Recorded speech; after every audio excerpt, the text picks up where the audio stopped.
design natin ginawa noon. Ganito na itsura kapag ano, kapag primer na. Yan. Tapos ang gagawing pintura dito ay ayun, parang ISP, parang kahoy. Tignan natin kung paano titimpla yung pang ano nito, pang first coating. Ito yung pinturang ginagamit to. Anong tawag dito? Ito yung epoxy primer, pang metal. Tapos, dapat may catalyst po kayo. Yung paglabnaw po, no, sa premise thinner. Pwede rin pong epoxy reducer. Juicer. Tapos ito pong gagamitin doon. Hindi po pwede yung mga ruler at ano, mga brass. Ginagamit po ng yun, compressor po ang ginagamit nila. Yan, bago pa lang po ang bili. Ano ba lang ito? 6.5 lang. Mamaya, titignan natin kung paano ano, i-apply yung pintura. Primer na yung ginawa natin design sa TV ano, console.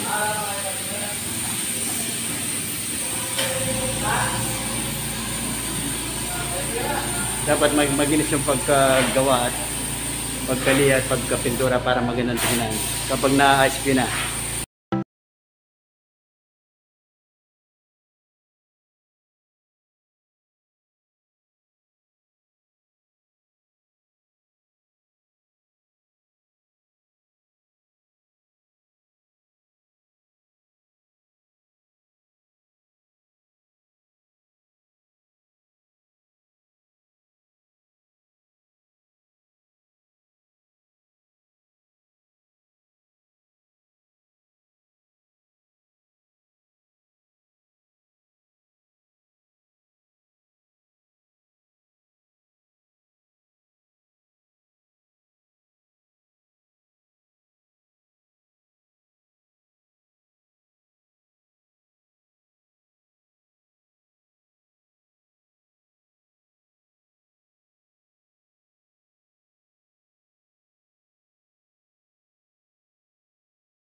Yan, linalagyan ng ano, ISP yung ginawang design.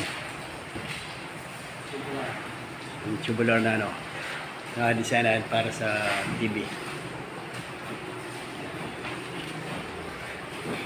Para sa kahoy mga boss, parang kahoy.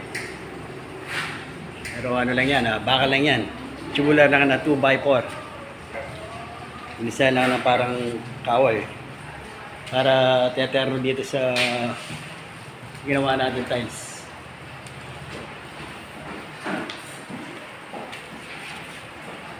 Ano ba yan? May final coat pa yan, yung pinaka-topping niya, yung ano yun? Sanding sealer. Sanding sealer at Ito yung nakintang Priority. priority daw, yung pinaka-top coat niya. Para hindi magasgas yung ano, yung pintura niyang parang Nara piece.